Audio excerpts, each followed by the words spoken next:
হরে কৃষ্ণ, রাধে রাধে বন্ধুরা, কেমন আছো? আশা করছি সকলেই খুব ভালো আছো। নয়নমণি সেবা চ্যানেলে সকলকে জানাই শুভেচ্ছা ও আন্তরিক ভালোবাসা।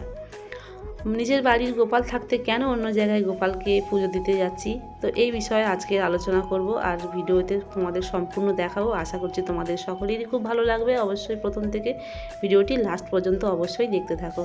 তো তোমরা দেখে বুঝতে পারছো এটা আমার বাড়ির গোপাল নয়, এটা অন্য জায়গার গোপাল। তো অন্য জায়গায় বলতে কোথায় এসেছি সেটা সম্পূর্ণ এই ভিডিওতে বলবো।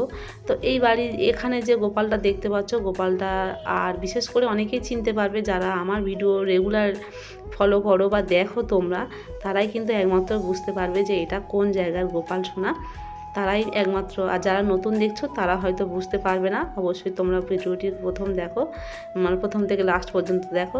তো তোমরা দেখে হয়তো অবাক হয়ে যাবে যে গোপাল সোনার কী অবস্থা। গোপাল সোনা তো এমনভাবে থাকে না, বাসি মালা গলায় রয়েছে, পরনে পুরাতন জামা কাপড়, অনেক ধুলো ময়লা পড়েছে।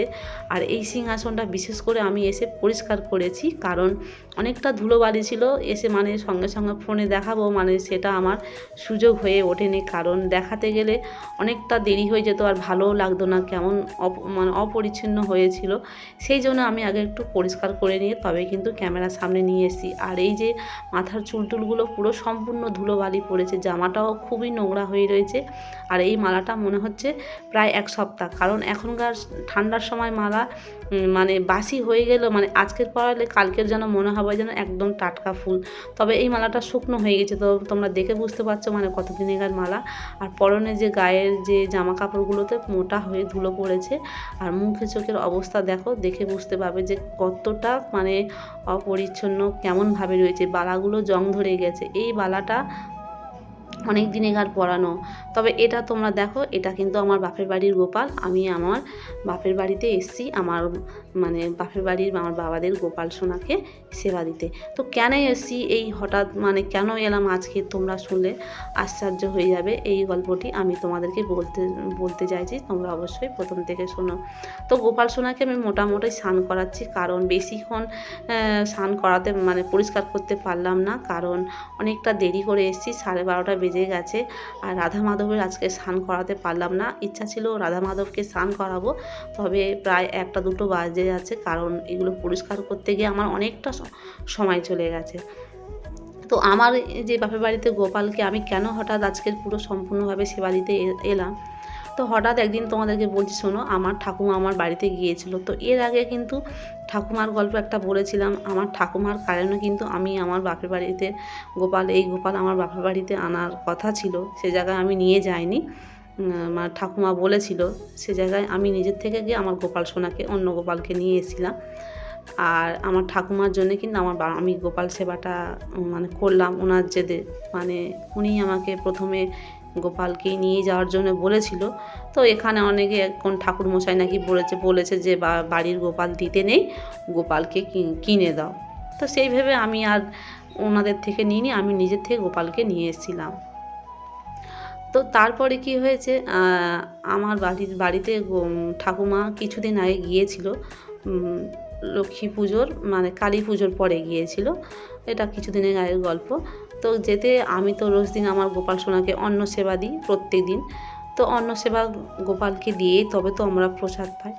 তো আমরা যেন দুপুরবেলা রান্না বান্না করে গোপালকে প্রসাদ দিই, তো সেই গোপালকে অন্নভোগটা দিয়ে আর আমি মানে সিঁড়ি থেকে নামছি, তখন ঠাকুমা বলছে যে কি প্রসাদ দিদি, আমার হাতে একটু দে।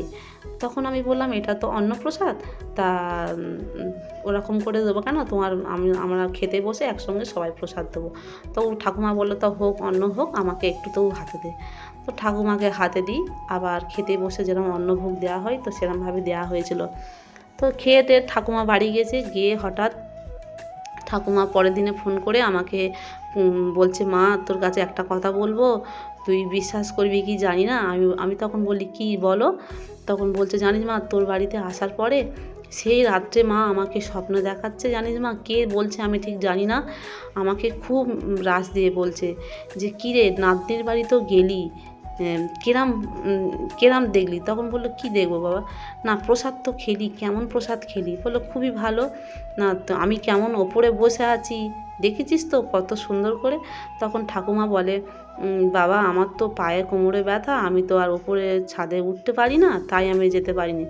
বলল একবার তো গিয়ে দেখে আসতে পারতিস আমি সেখানে কীরকম আছি, আর তুই আমাকে এখানে কেমন রেখেছিস।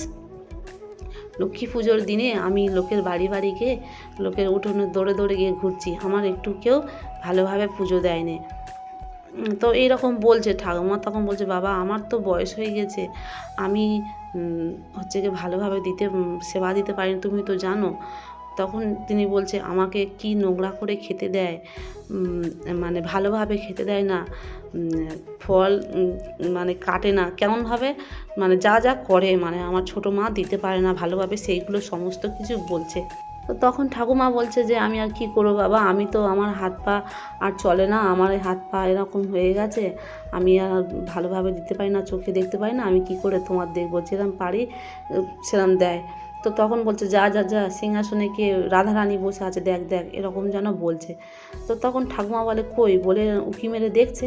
তো তখন সিংহাসনের কাছে যেন দেখাচ্ছে যে একটা আলতা পেরে শাড়ি পরে একজন বসে রয়েছে। তো তখন যেন তাকে জিজ্ঞাসা করতে যেন দেখতে পাচ্ছে, ঠাকুমা দেখতে পাচ্ছে যে আমি বসে রয়েছি। তখন তখন যেন বলছে যে যে ওটা তো আমার নাতনি বসে রয়েছে, ওটা তো রাধারানী না। তো এই রকম যেন বলতে গিয়েছে, তখন যেন মানে ঘুমটা তখন তার ভেঙে গিয়েছে। তো আরও অন্যান্য কিছু বলেছে, মানে আমার 2-3 মাস আগে আমার কাছে বলেছে, সেটা আমার অতটা খেয়াল নেই। তো তখন ঠাকুমা বলছে আর খুব কাঁদছে, তো যে মা পুরো কষ্ট দেখাচ্ছে, তুই যেন আমার সিংহাসনের কাছে বসে আছিস আর পুজো দিচ্ছিস, আর আরও কত কী যেন বলছে, মানে আর গোপালও যেন খুবই কষ্টে রয়েছে, মানে সম্পূর্ণ মানে ঠাকুমাকে দেখিয়ে দিচ্ছে যে সে ওখানে খুবই কষ্টে রয়েছে, কিন্তু ঠাকুমার কোনো উপায় নেই, কিছু করতে পারবে না। তাই ঠাকুমা আমার কাছে খুব অনুরোধ করে খুব কান্নাকাটি করছে, মা আমার গোপালকে তুই একটু এসে অন্তত সেবা দিয়ে যা, তুই একটু পুজো দিয়ে যা, আমি দেখলাম তুই যেন ওখানে বসে পুজো করছিস, আর পুরো আমাকে এরকম কষ্ট দেখিয়ে দিল যে রাধারানী বসে আছে, তুই যা দেখে আয়। তো রাধারানীর জায়গায় যেন আমি তো দেখতে পাচ্ছি এটা তো আমার নাতনি বসে রয়েছে। তো সেই ভেবে ঠাকুমা তো আমার কাছে খুব কান্নাকাটি করছে যে মা আমার গোপালকে কী বাজে করে খেতে দেয়, শুধু লকুল দানা দেয়, আমি মিষ্টি এনে দিলেও দিতে চাই না। মানে আমার ছোটো মা উনি মানে একটু এর মতন, দুজনার একটু মনোমিল হয় না, মাঝে মাঝে অশান্তি হয়। তো এই নিয়ে মানে দুজনার মধ্যে সবসময় মানে চলতে থাকে। তো আমাকে বলেছে যে আমি অনেক খরচা করব, তুই এসে পুজোটা দিয়ে যাবি, একদিন অন্তত তুই আমার গোপালকে ভালো করে সেবাটা দিয়ে যা। তো অনেকদিন আগে বলেছিল, তো বাচ্চা দুটোর পরীক্ষা ছিল, আমি তো তোমাদেরকে সবসময় বলছি। তো পরীক্ষার জন্য আমি গোপাল সোনার কাছে আসতে পারিনি, তো আমারও কিন্তু খুব মনে হয়েছে। আর বিশেষ করে এই ঠান্ডার থেকে আমি এই সোয়েটার দুটো কিনেছি গোপাল সোনাকে দেবো বলে, শীতের জিনিসগুলো দেবো বলেই কিন্তু অ্যাকচুয়ালি আমি এসেছিলাম। আর আমার মনের মতন করে আমি যেমন পেরেছি গোপাল সোনাদেরকে পুজো দিয়েছি, এতেই আমার খুবই শান্তি হয়েছে। কারণ আমার অনেক দিন থেকে ইচ্ছা ছিল আমার বাপের বাড়ির গোপালকে আমি ভালোভাবে ফুল টুল দিয়ে সমস্ত কিছু দিয়ে আমি সেবাটা দেবো। তো এই ছিল ভিডিওটি। তো কেমন লাগলো অবশ্যই কমেন্ট করে জানাবে, আর ভালো লাগলে একটা লাইক কমেন্ট করতে কেউ ভুলবে না। আমার চ্যানেলটি এখনও পর্যন্ত যারা সাবস্ক্রাইব করে নেয়নি, চ্যানেলটিকে অবশ্যই করে সাবস্ক্রাইব করে নেবে। রাধে রাধে, হরি বল।